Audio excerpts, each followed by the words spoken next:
If you're a podcast host, listen up, this one's for you. My name is Allie Jackson. I'm the host of Finding Mr. Height, a dating and relationship podcast that I've been doing for 4 years now, sharing my positive and practical approach to dating that's built on my own life experience. And I wanted to share another experience that I've had, my secret behind monetizing my show. It's called Red Circle, and I was just telling my colleague about how much I love their platform. With Red Circle, not only am I getting a seamless hosting experience, but I also love the support I receive in ad sales. It's not just typical ad sales either. It's targeted opportunities based on my show and my life. And the platform is super simple. You just set your preferences and Red Circle matches you with sponsors that align with your show. You can vet every opportunity and their platform gives you great analytics. More recently too, my Red Circle team has brought me opportunities outside of my podcast on social media to really augment the podcast partnerships, bring them full circle. I just can't recommend them enough. If you want to give it a try, go to redcircle.com to get your free trial. That's redcircle.com for a free trial. Hashtag no music, no intro. We are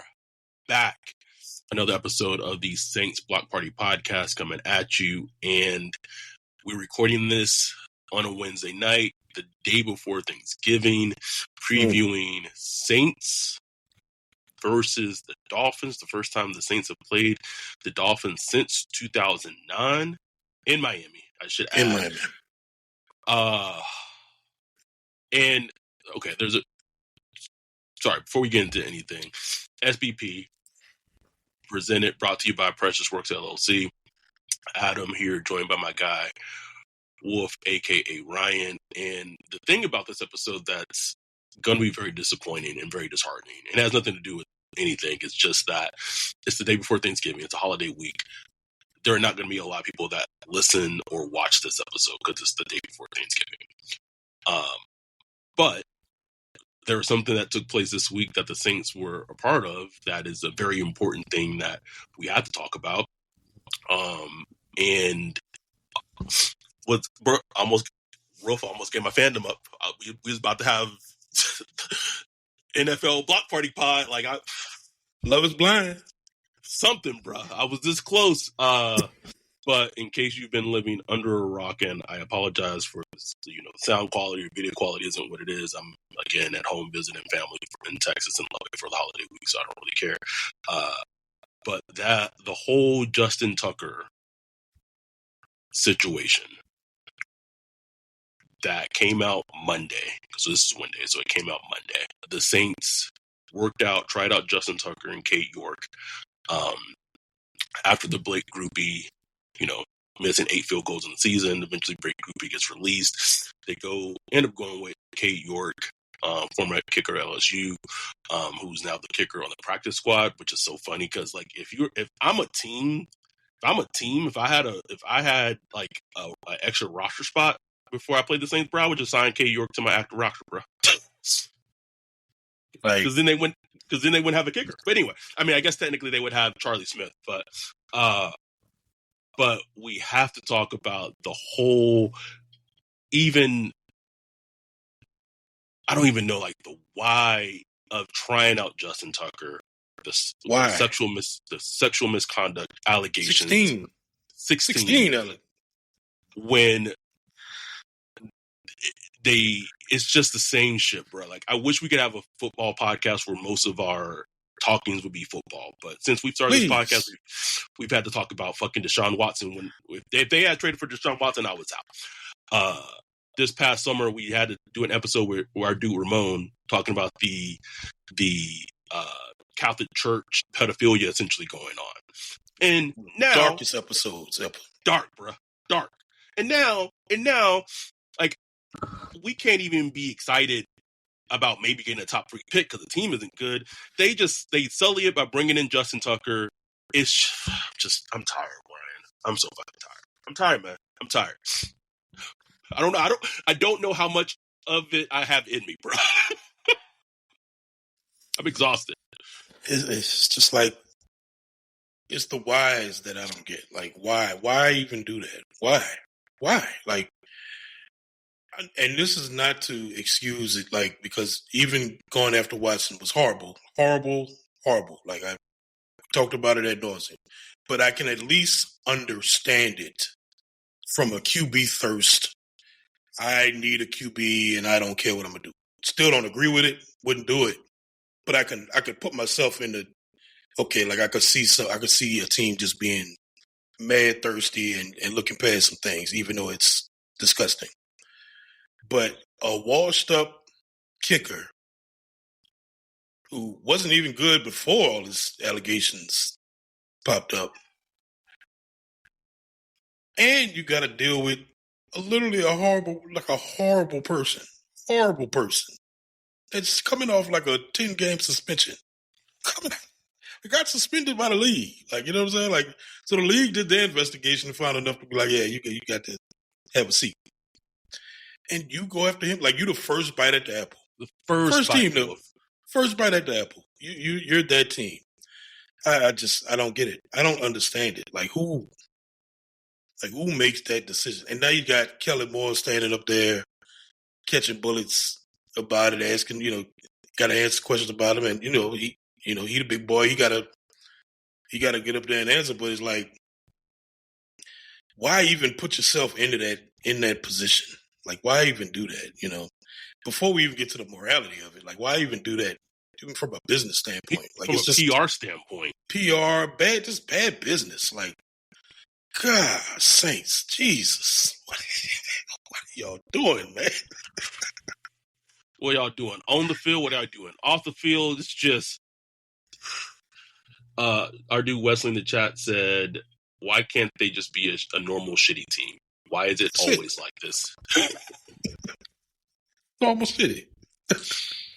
Like, why am I reading about Catholic Church bankruptcy settlements and bond holders and all that stuff? Why am I even reading about this? I shouldn't even be reading this stuff, but I got to read about it because the owner of my, favorite team that I grew up watching is like bankrolling a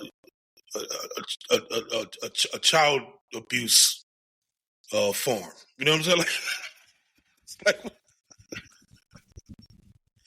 Like what the hell, bro? I just want to watch football and talk ball. That's it.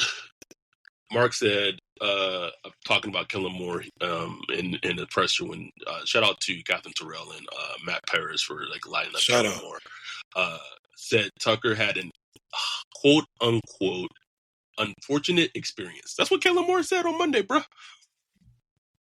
Sounding like a robot. Like, bro, can you have some humanity, please? Like, Jesus. Like, I don't understand these type of people, bro. Like, I don't know. With stuff like that, how can you just not be human? You know what I'm saying? It'd be like, this is gross. Like, this is disgusting. I don't want to. No, like if I'm Kellen Moore, like even if I gave Kellen Moore the benefit of the doubt of like, look, this is the pro personnel department. All they doing is looking at, hey, kickers available. Here's what we got, and we bringing in kickers. Kellen Moore ain't have no input in it. Even from that standpoint, as soon as I get the list of like who's coming in, I'll be like, what the fuck is this? Why is Justin Tucker on here? We're not working him out. Like if I'm the head coach, if I had any qualms about it. What's hilarious to me is like their perception of players and like their character as like free agents, like Justin Tucker, Deshaun Watson, compared to draft prospects, is like drastically different. Drastically, bro. Like drastically different. Like for draft prospect, they gotta be like quote unquote like a saint, no pun intended. Like. We have a thing in our Discord, #Swell Saints, like just the swellest of guys for their draft prospects. The margin is so wide. Like they either go for you got to be like a church deacon or like a serial sex offender. What? Like, can we get somebody that stole a laptop or something? Like, I'll take that. Like, you know what I'm saying? Like. Give me something like that, a race car driving or something. I don't know. But God, we got to go that far? Come on, man. Hemisphere said it dawned on me the other day. Is Mickey making personal decisions or is it Kellen Moore? That's a good question. I don't think anyone really knows. I would say maybe it's a collaborative effort, but I don't know, bro. I don't know. Like I know for sure, like the Von Bailey trade, like that was Mickey push. Like Kellen didn't want anything to do with Bailey. Dante said, "Bring me a simple racist pass rusher." That's it, man. It's a old MAGA pass rusher, bro. It was. I'm just, we have like 19 concurrent viewers on, so we appreciate the sickos who actually like watching this episode Thank y'all, man, man. before Thanksgiving. We truly appreciate it. It was just so disheartening, like as a fan, when that report came out on Monday, and it really like put in perspective of just like these niggas just don't get it. Like these niggas don't get it. They don't care. This is how they operate, and it was gross. It was gross, and I don't know if it was a situation where Cade York like outkicked Justin Tucker in the tryout, or maybe the online blowback was too hard, like a little hot for them, and that's what I don't know. They don't strike me as a team that operates in those things like at all, even though they listen to all the outside noise. But the fact that they put themselves in that position and continually just showing to, like, that was the thing about Kellen. Like, even if he didn't have a say in it, like, even if it wasn't his initial idea, like, I think someone in the Saints media was like, but you have daughters, bruh. Like, you have daughters. Like, hello? So when they ran that by you, like, you would hope that you would have the wherewithal and be like, oh, no. Him on the list? No, I'm good. Like, we can get someone else, but, like, it's not going to be him. So, shout out to our girl. Go ahead. And then the excuse of, well, look, we want to talk to these guys and, hear from them and, get an understanding from their perspective. Is like, what would you expect to hear from him? Like, you think he's going to be like,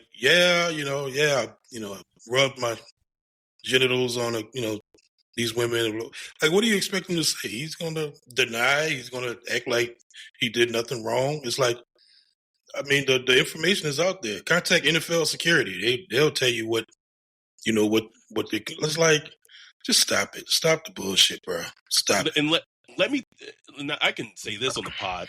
Let me tell you how bad it is or was. So no one in the Ravens, especially like his former teammates, have any contact with Justin Tucker. Think about that. Like, he does not have contact with most of his teammates that he's had for years, because he had a very extensive career with the Ravens. And when that all came out, they essentially completely ceased conversation and contact with him across the board. So, like, if that is what happened for an organization that's a winning organization, even though I think the Ravens have known his behavior had gone on for years, that's a different conversation for a different day. If that is known, why would you even think about entertaining the idea of adding that to the locker room? And then, nigga, if I was Kellen Moore's wife, how the fuck do they think that makes me feel? Like, if he came home when that news came out, and I don't, like, I'm going ham. Like, how dare you? How fucking dare you? Like, do you not have respect for me? Do you not have respect for, like, our daughters? Like, it's just so. And again, I know Kellen Moore's getting like a lot of the heat, but obviously a lot of the heat should be put on Mickey Loomis, should be put on Gail Benson. But like, what do you expect? Like, Gail Benson out here covering for the church, like for the church for their atrocities. It's bad, Wolf. It's all bad, bro. So but then it's like, the cynical part of me is like, they don't care, bro. Like, nope.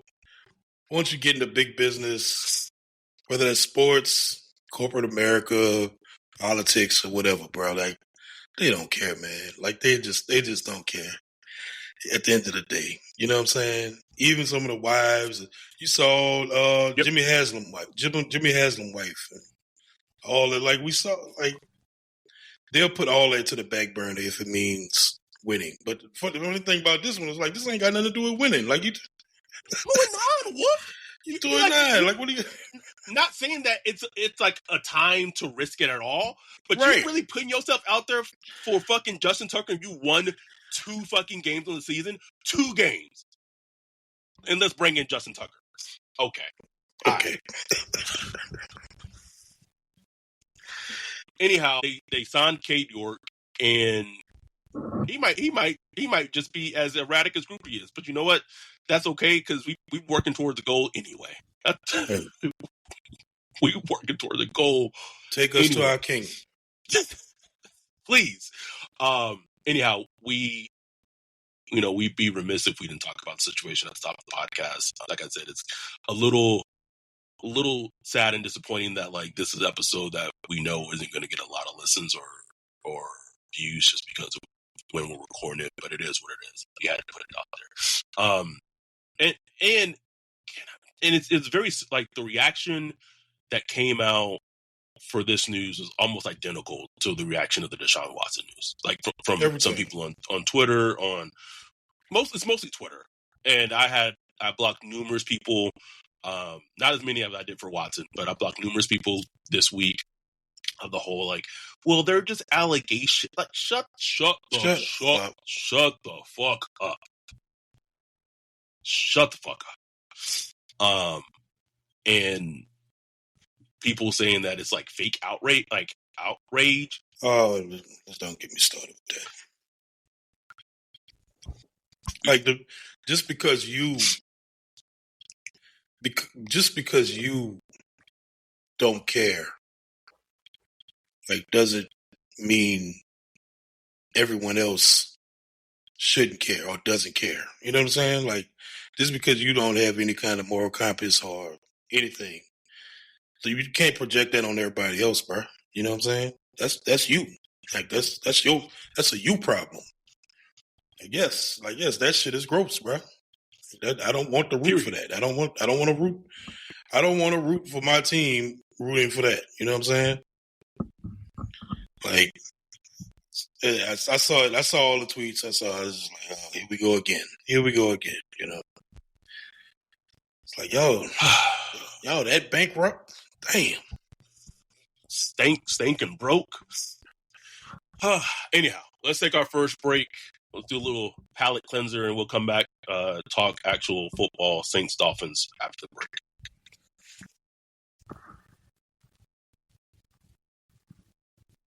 Yo, what up, Wolf? What are you looking at? Man, I'm checking out this website. This site is cheeks, bro. In 2025? How do you have a crappy website? Couldn't be me. They need to hit up our guy Bijan with Precious Works. Precious Works offers to not only build you a website that's tailored to you and your customers' needs, but also to continue to manage and maintain it so you can focus on your business. Don't have much time?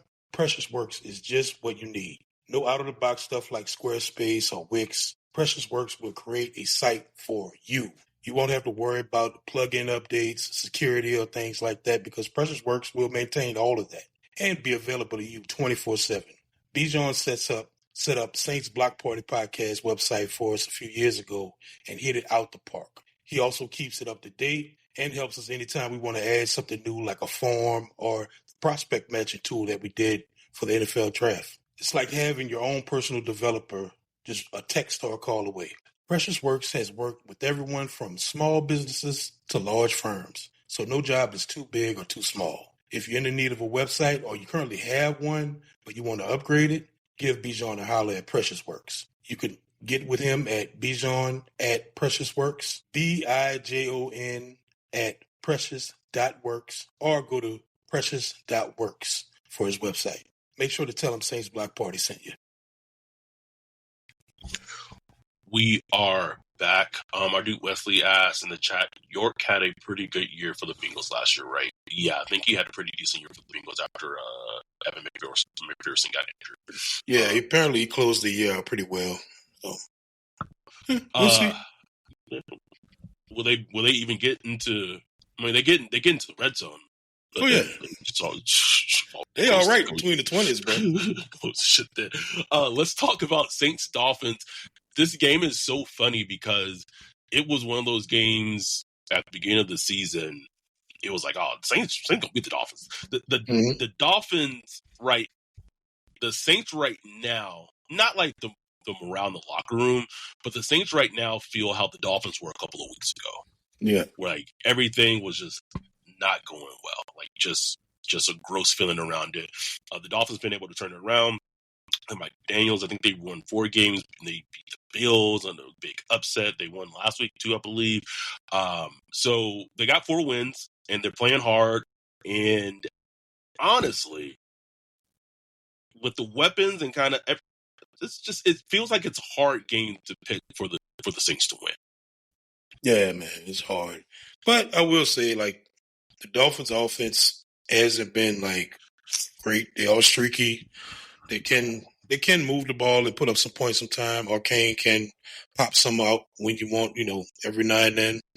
He could be very dangerous, especially if you're not tackling. But like overall, like the rushing EPA for the year is, kind of similar to the Saints.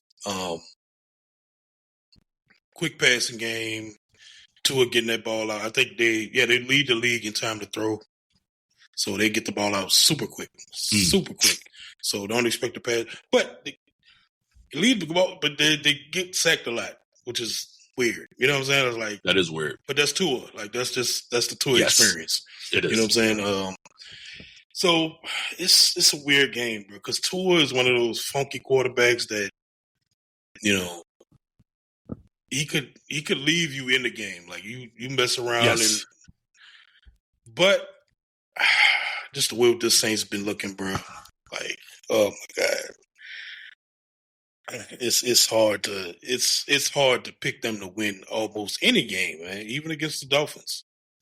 It is. I think the Dolphins are favored by like 5.5 points, which is 5.5. Wolf, the Dolphins are favored 5.5.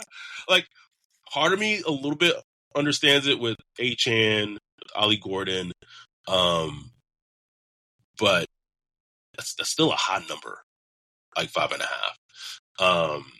Our dude Drew said, "Man, think about the last time the Saints played in Miami and where we are now." It's crazy, man. When I saw that, I was like, "Damn, we haven't played out there since Super Bowl. That's crazy." Because the time that the home game was in London during the 2017 season. And everything else was at home. Yeah, that was Jay Cutler. And, kind of speaking, I guess, more so like Saints defense, seems like, I blinked on the tight end's name. The rapper? Yes. My guy, man. Fuck. Him. Anyway, he'll be back from injury because he was on IR. So that's a nightmare matchup. Oh, did he go on IR? Yeah, he was on IR. He had like a great game then with the IR. Yeah, he had a couple of good games. Hold on, it's been he had a couple crazy. It's been very crazy.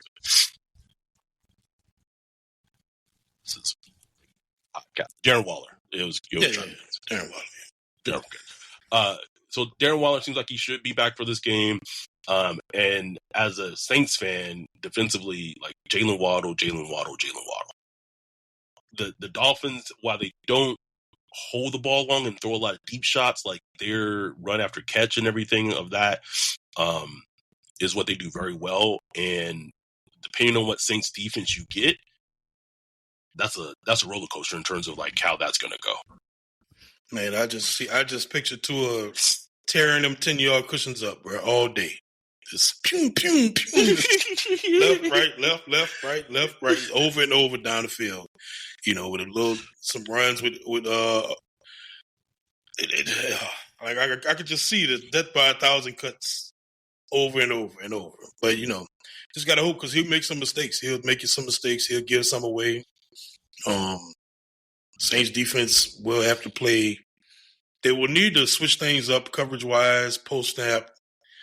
Just you gotta force Tua to hold that ball a couple times. And when he starts looking and the picture isn't clear to him, he'll just kind of hold on to the ball, and that's when he starts making mistakes.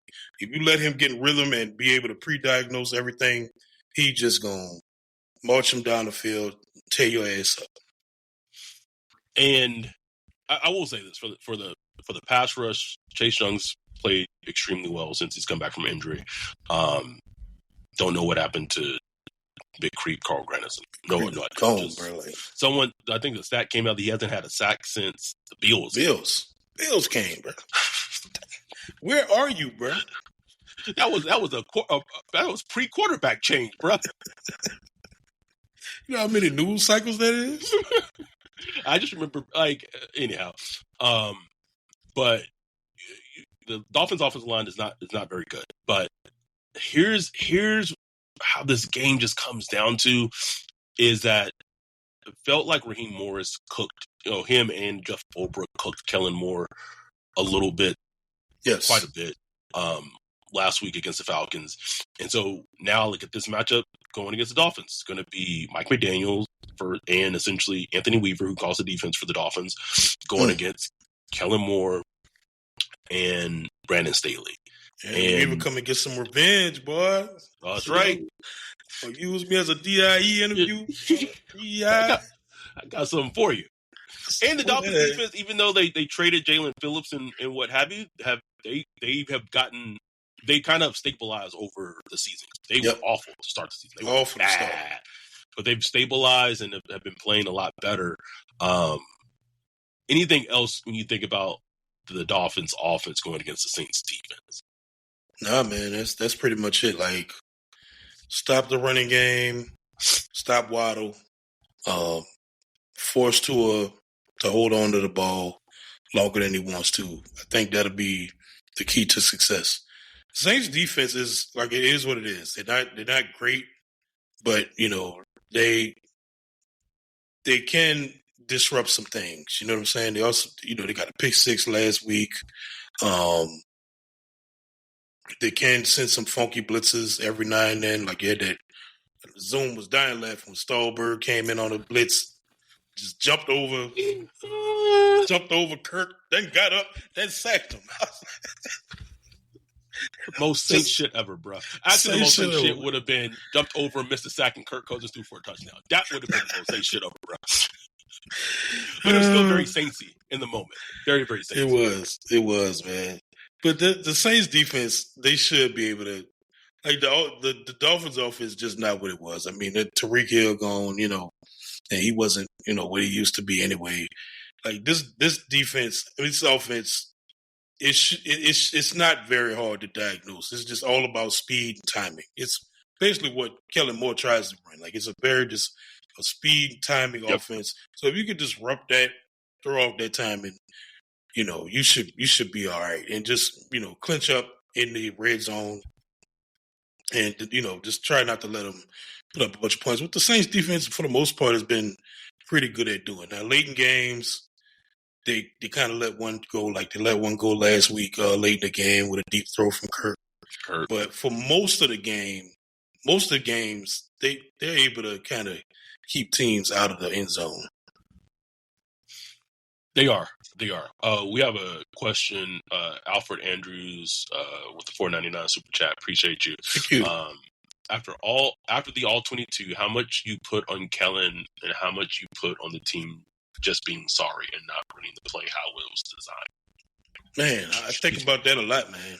I really think about that a lot because especially I'm just talking about the offense. It's not good, man. Like, sometimes I watch it, I'm like, God, this is just sorry, bro. Like, this is sorry. And I don't know how to isolate. Are they sorry because they're not being coached well and preparing well? Or are they just sorry because the talent is what it is? Why not both? Or it could be both. Like, you know what I'm saying? It could be both. I do think it's both, and especially in preparation standpoints. You look at the first 15 script, like, just every game is starting off with some kind of disaster. Sack, fumble, ass whoop, blown blocks. Always that just screams lack of preparation to me. Screams lack of preparation. But also, it's just, man, it's not good. It's like, Kelly Moore just come from coaching the Eagles and do come here. God, I know he's like, damn, this is like complain about Juwan Johnson, but he is like a key element to this offense because he has to be. Which is part of the problem. That's a huge part of the problem. Big part of the problem. So I don't know if it's coaching. I would love to see what Kelly could do with consistent offensive line, or some better run blocking, some better weapons, better tight end, and all that stuff. And he's a part of that. He's a part of that decision making. Like, so it's definitely partly on him. But I would like to see what he could do with like a full plate, because I mean the team is almost where it was at like last year after all the injuries. Except there's no injuries. Olave, yeah, except there's no injury. Like, this is the actual team. I mean, Eric McCoy, yeah, but right. But it's like, and we saw what Kubiak couldn't do with, like, once those injuries hit, like Kubiak was lost, he on a better team now, and they cooking. You know what I'm saying? They cooking the league up in Seattle. So it does matter. Like, there's a certain threshold, yes, on NFL talent wise that you have to like to be able to do something. And I just don't think the Saints are there. They're not meeting that threshold. Which, and that's I not think, to excuse Kellen. And I think going back to the earlier games in the season, being super competitive against the Bills, being super competitive against the Niners, against the Cardinals, like, that was obviously like the team was like the healthiest and all that, but also that felt like that was a testament to the coaching, right? Like, Kellen, Mm-hmm. like he was doing what he could with what he had. But like, for me, it's just like little things, like even like on the field stuff. It's just like the decisions. Like last week, I know it seems like a little thing, but you knew AK wasn't healthy going into that game. He was limited all week in practice, and you only still had two healthy running backs, or two active running backs, I should say, for that game last week. Then AK gets hurt. I think it was their first offensive possession, and now you got to run the whole game with Devin Neal, like the whole entire game with Devin Neal. Like, to me, speaking of preparation, like, that's a preparation thing for me. Like, you have to have the mindset and the insight and the wherewithal as a coach to know, like, okay, maybe we should get Estime. I need to have Estime, active for this game too. That's the little stuff that is a fundamental coaching decision that he just seems sometimes to like not lack at times, and that's the things that like are in my grill. Right. Shout out to Justin Cash with the $2 super chat. He said, "Imagine Alvaro Reese with Chase Young." I don't have to imagine him with Chase Young. Like, it's nice to imagine that, but like, I just need him. I don't need to. You know what I mean, bro? Take Chase Young out this fucking shit, bro. Bring him in. Need 8. I need 8. Woof. That like him paired with Chase Young is like, it's nice, but like far from my concern. Just bring me 8, bro. Bring me 8, please, man, please. But yeah, like you were saying with Kellen, bro. Like, talked about it before with the red zone stuff last week. Like, I mean, Tyler Shuck had one pass in the red zone, and it wasn't even like it wasn't a design pass. It was just like a, the penalty on Jawan or whatever that Jawan got. But what are we doing here? Everybody's beating them up about the Taysom Hill package, as they should, because it's like, what are we doing? Like, wouldn't it be much better for Tyler Shuck to have make those reads, make those throws, even if they fail? Like, even if it doesn't work, at least you can say, okay, next time, I need to do this. I need to, target the ball better here. I need to get the ball out quicker. At least it's like a learning point where next week and going forward, you can learn from it, get better. But with Taysom Hill, whether he gets it in or not, it doesn't matter, because it's like, he's no part of the future. And this is like a Taysom Hill. I am a Taysom Hill fan. Like, you know what I'm saying? But what are we doing here? Here's the interesting thing with that. Is it that he just doesn't trust Tyler Shuck in the red zone? Because, I know at the beginning of the season, Taysom Hill was injured. But even when Taysom got back, like, it just didn't seem like when Rattler was the quarterback that these Taysom Hill packages were used to this degree. To this degree, right. You might get one or two, but like, I know you had that run in the Patriots game. Right. They had that stupid Chris Olave pass versus the Bills. Or whatever. But still, it's like, I can't even recall many shots to the end zone by Shuck. You know what I'm saying? Other than like deep shots but I'm like in the red zone. I just That's what can't I'm even saying. recall many shots. It's like, what are you? So it's like if you don't like this is his evaluation. Like you're supposed to be evaluating him for next season. So like if you don't even trust him to throw in the red zone, like what is even happening? Like those are the things as a coaching wise. Sorry, Rennie knows. Those are the things like coaching wise. I'm just like, what is happening? And I swear to God, well, if we're watching the Zoom on Sunday and these niggas do the same shit when they get in the red zone, they put fucking Taysom Hill out there and start making some dumb decisions and start running towards Jake Stoll's side. I'm going to lose my shit, bro. I'm going to lose my shit. Now, how you have 44 passes and no passes in the red zone? It's like, what? That is crazy, bro. This makes no sense, man. It's like, is he trying to outsmart himself? It's like I think so. I think so, man. Wesley said, why can't we just line up and have Shuck quarterback sneak it twice on 3rd and 4 and 4th and 1, man? Or just line up and throw Billy a slant. Man, come on. Now they did try running Shuck in the red zone. And, they did. That didn't work. Look, the running offense is terrible, bro. Like the run blocking is awful. I just don't know what to say. They just don't have a lot. They don't have a lot of answers. They just don't, man. They don't, bro. They don't. Someone said 504 Co5. No way you can effectively evaluate Shuck with this roster. No way. This is I disagree. This is a joke. Disrespectful. No way. This is a joke. Disrespectful to every Saints supporter. I mean, yeah, you can. Like, I'm not like. You can evaluate him this season. You absolutely can. You can evaluate. It's not to the point where you can't evaluate him. Where I mean, the offensive line isn't good. Don't get me wrong, but like we're evaluating him now. I mean, we look at the tape every week. You're able to see these past 2 weeks, even this Falcons game. I didn't come away thinking like, oh man, like.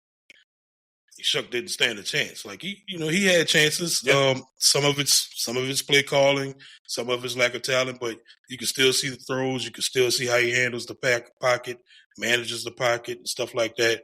Manages certain down and distances and certain situations and stuff like that. So you absolutely can evaluate. Now, will the fan base, if the fan base, be able to look at it like that? Once the season's over and he's only won one game. And will he be getting he's only won one game treatment or something like that? I don't know. But that honestly doesn't matter. It's at the end of the season, do you come away with, okay, we can go into the season next year. There it Even is. if it's not like, he's the number one starter, but we could go into the season next year with him and Rattler or whatever, and we should be able to run a functional offense. And he's been doing that. He's been doing he's 18th in the NFL right now for the past 3 weeks. As far as EPA per drop back, you know what I'm saying? Like just fine baseline quarterback play. Not perfect by far, but just fine quarterback play. You know what I'm saying? So I think you're able to still evaluate him properly. The thing I worry about, and it worried me a little bit versus the Falcons, is you did start to see the skittishness a little bit. Yep. Especially early, which was interesting that he tightened up as the game went along, but early in the game he was just a little skittish, like we saw in college. You know what I'm saying? Yep. He bailed from the pocket too early, sometime perceived pressure, and I want to give him a little leeway. Because he perceived pressure and it looks like pressure. I ain't gonna lie. It ain't right. It's a wall in front. It's dudes coming at him, but then the offensive line to reset and then hold it. And so he has to learn to be able to just trust it and be like, okay, they're gonna hold up, or I'm gonna get hit. But you got to stand back there, and sometimes you got to take that hit as you throw. You can't bail out every time.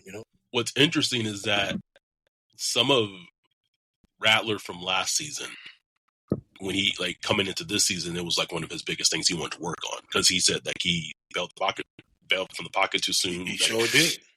And so, he was a rookie last season. So it's not crazy for Shuck, who, when that was a concern for him coming in, coming from college, that he's having that same experience of like, you have to kind of teach yourself, like, okay, like I can stand in this pocket, or I need to learn how to maneuver and navigate from the pocket, so that if there is pressure or perceived pressure, either one, I know I'm going to be okay and I can get this ball off down the field or to whoever it needs to go to.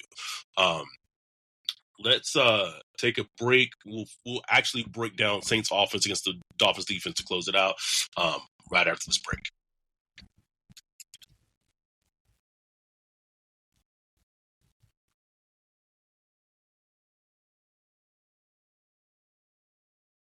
Football season is in full swing, and Underdog is the best place to get in on the action. Playing on Underdog is easy. Just pick whether your favorite players will go higher or lower on stats like rushing yards, receptions, touchdowns, and more. This week, I'm looking at Saints versus Bucks and selecting Chris Olave for higher than 50 yards and Baker Mayfield for lower than 3 touchdowns.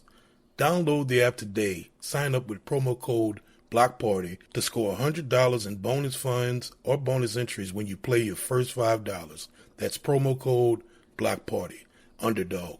Make picks, win money. Must be 18 plus, 19 plus in Alabama and Nebraska, 19 plus in Colorado for some games, 21 plus in Arizona, Massachusetts, and Virginia, and present in a state where Underdog Fantasy operates. Terms apply. See assets.underdogfantasy.com/web/play and get terms _DFS_.html for details. Offer not valid in Maryland, Michigan, Ohio, and Pennsylvania. Concerned with your play? Call 1-800-GAMBLER or visit www.ncpgambling.org. In New York, call the 24/7 Hope line at 1-877-8-HOPE-NY or text HOPE-NY 467-369.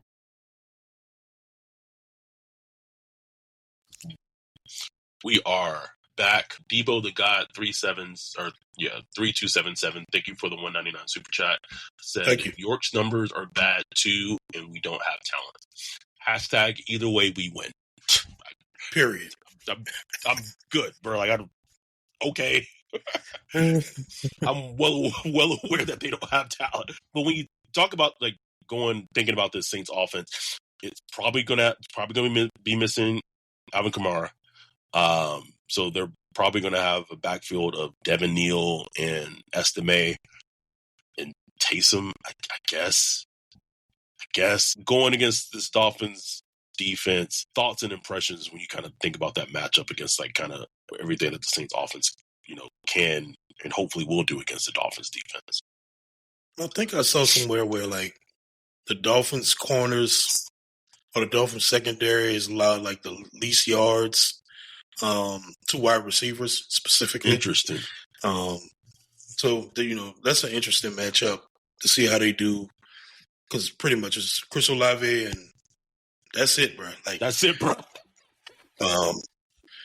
Valet ain't burning nobody. You know what I'm saying? His work is gonna be down the middle. I did like seeing that they were working on their chemistry against the Falcons, and he did get a lot of snaps. So I would like to keep working on that, keep building on top of that. Mason Tipton, he's running a lot of the orbit motion stuff that Olave was doing earlier in the year, and some of the stuff Shaheed was doing. I don't know what to think about Tipton, bro, because it's like you do something, bro. Like, you know what I'm saying? Show me something. Shit, it's year 2, So I don't know, bro. And look, I give Devin Neal credit, bro. Like, yes, he, especially in the passing game, like he has some nice little juice. Not super juice. Like, he's not about to burn nobody, but he was making guys miss. He was laying that wood down. Like when when he caught the ball, he was looking good, bro. So I would like to see him more in the passing game with screens. Check down, some design passes and stuff like that. And in the run game, he's fine, but the run game will only be as good as the blocking is. The blocking is just piss poor. So Ruiz has regressed. Like he's going back to early season Ruiz. Yeah, bro. He was bad, bro. He was bad this game. This was old Ruiz back. Kelly B, I don't know what you're doing, Kelly B. But, it was bad, bro. Run game, pass game, everything. It was not good. so tired of the offensive line. I'm tired of talking about it. Tired of talking about it, man. Wesley said they need to bench Drew Reeves for Raidens. This is ridiculous. Then you can put in, I don't know, Sipkins in, who also like is not like this is just who Radun's getting whipped too. He was getting whipped. Everybody getting whipped, bro. You know, everybody getting their butt whipped. What do you want to see from Tyler Shuck in his his third start? Fourth start. No. Rams. Fourth. Rams, Panthers, Falcons. So 4.5. Yeah. But yeah, I'm just, keep doing what you're doing, bro. Like, go out there and sling that mug. I really want to see him just kind of meld it together as far as like, okay, playing within structure. I thought he played within structure a lot better this past game. And he did what he could, what he could in structure. But I would like to see some of that playmaking ability that he had in the Panthers game come together, some of the off the schedule stuff. And look, that stuff can be kind of random. Like, okay, he took a shot to Olave versus the Panthers. Seahorn falls, touchdown. Took the same shot against, to Olave, who was going against AJ Terrell. Can't remember. AJ Terrell. I can't remember, but it was covered well, and couldn't do nothing with it. So a lot of that stuff is going to be random, but I keep taking your shots, bro. And I want to see something like he'll make like 3 or 4 throws a game where it's like, bruh, yes, man. Like he made a throw to Olave that was like a smoker. He made a throw to Jawan Johnson. Like, give me some of those, but in the red zone. Like, right, do those in the red zone. You know what I'm saying? Like, please, coach, let me sling this thing. And even that 2-minute drill that they ran against the Rams, where they ended up with the, Jawan touchdown right before half. Like, yeah, I forgot about that. Like, why are you not letting him throw in the reds? It's so weird. It's so weird. In terms of that, I just, until this Saints offense shows me more, I'm just going. And it's not like they don't move the ball. They do, but until they show me more in terms of putting up points, that's what I should say. Right. That's the point. One of the worst scoring offense in the league, man. Like, they do not put up points. And we've seen that with 2 quarterbacks. We've seen that when they were healthy. Now they're not healthy. Less talent. Brandon Cook's gone. Rashid Shaheed traded. So it's tough, man. But you got to figure it out. Kellen Moore, you got to figure that out, bro. You got to figure this red zone stuff out. I don't know how you do it, but there got to be a way, and it's got to be more than just let's run Taysom up the gut. Please, bro. That'll make no fucking sense. No sense. 5.5 point underdogs. Who you got on Sunday? Dolphins got that, bro. They got that, man. Shit. So that would mean the Saints would fall to 2-10. Now, who did the Giants play? They play the Patriots. Yes, they play Patriots. Is Jackson Dart? Is he playing? I saw he was back at practice, but he's still under concussion protocol. I don't know if he is playing, but he probably don't might matter. Play. Probably don't matter. Probably not. But man, the Giants was close last week, bro. It was close. Close. I need them to pull it off. I need the Giants to pull it off. Because if they could win 2 more games, Saints might be in that number 2 spot. I don't know if we're going to get to the number 1. I think that's gone. Yeah, because the Tennessee schedule is brutal, bro. Brutal, bro. Like, they play the Jaguars. Which, if there's a game that Tennessee could win, it could be that one just because it's a divisional game and, like, funky things happen in divisional games. Like, I could see them potentially, like, pulling off a huge fucking upset against the Jags. And if Tennessee could just win 1 more, bro. Just win 1 more. Don't give me hope. Don't give me hope. I think it just boils down to, like, obviously we're rooting for them to pick number one overall, 2 overall, because then they can control the draft. They can trade down, but pick up an extra first round pick in next year's draft, because that changes their entire future, and then still draft like a Alvaro Reese or a Caleb Downs. Like, that's the best outcome. But even if they just lose the rest of their games the rest of the season, they just slide into that number 3 pick, bruh. It's good enough for me. I need it, Wolf. That is good enough for me. Got muted for a second. Sorry about that. Okay. I also have the Saints not winning on Sunday. I have the Dolphins winning that game. Alfred said Ruiz got beat so bad, like he don't even belong in the league. He single-handedly fuck up the whole play. That's the Ruiz I know. Bro. That's Ruiz, bro. Like you said, standing at the scene of the crime, bro. That is like players getting worse, bro. Like even like Foster Moreau, he blowing blocks. The Ravens dude, the Ravens tight end we signed. Mitchell Patton. Yeah, Mitchell Patton. He missing blocks. It's like, what are y'all doing on the airline, like during the week? Like, what are y'all doing? Hate ball 504, bro. Like just the lack of cohesiveness and coordination is just that drives me crazy more than anything, because that ain't talent. You know what I'm saying? Like that's they just look sloppy out there. Wolf, they just look sloppy, like, bro. Like you're a professional. Some of the run players I look at, I'm like, I don't even know what's going on, because it's just like a mash of people, you know. And it's like, I'm gonna go this way, you go this way. It's like, bro, what are we doing, man?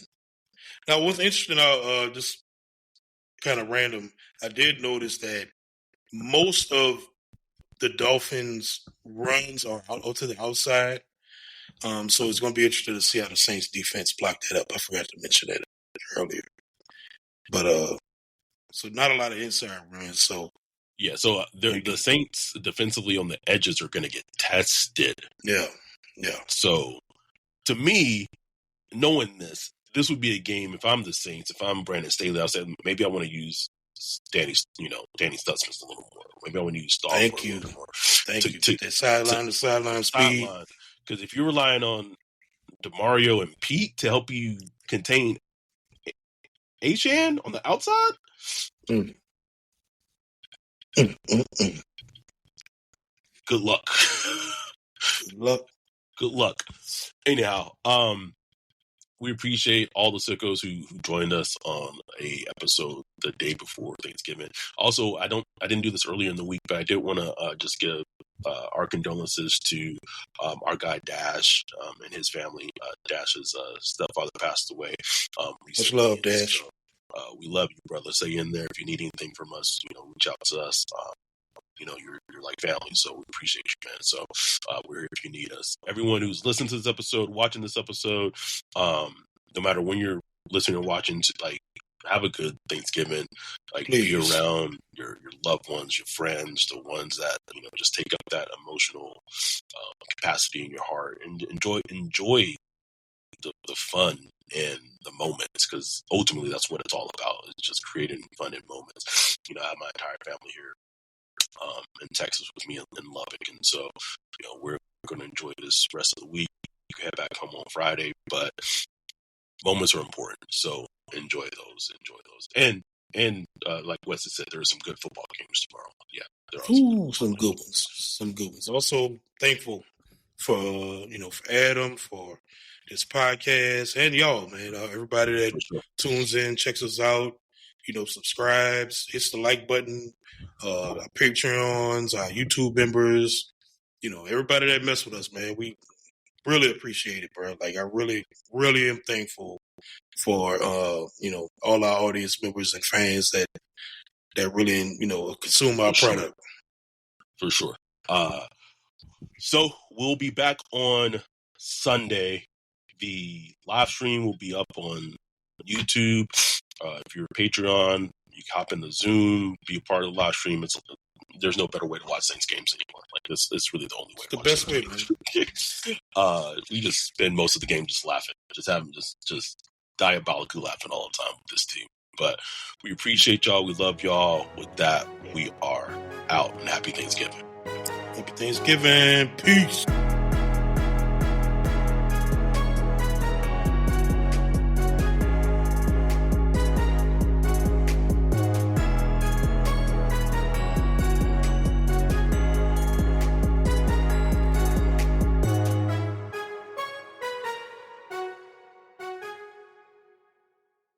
If you're a podcast host, listen up, this one's for you. My name is Allie Jackson. I'm the host of Finding Mr. Height, a dating and relationship podcast that I've been doing for 4 years now, sharing my positive and practical approach to dating that's built on my own life experience. And I wanted to share another experience that I've had, my secret behind monetizing my show. It's called Red Circle, and I was just telling my colleague about how much I love their platform. With Red Circle, not only am I getting a seamless hosting experience, but I also love the support I receive in ad sales. It's not just typical ad sales either. It's targeted opportunities based on my show and my life. And the platform is super simple. You just set your preferences and Red Circle matches you with sponsors that align with your show. You can vet every opportunity and their platform gives you great analytics. More recently too, my Red Circle team has brought me opportunities outside of my podcast on social media to really augment the podcast partnerships, bring them full circle. I just can't recommend them enough. If you want to give it a try, go to redcircle.com to get your free trial. That's redcircle.com for a free trial.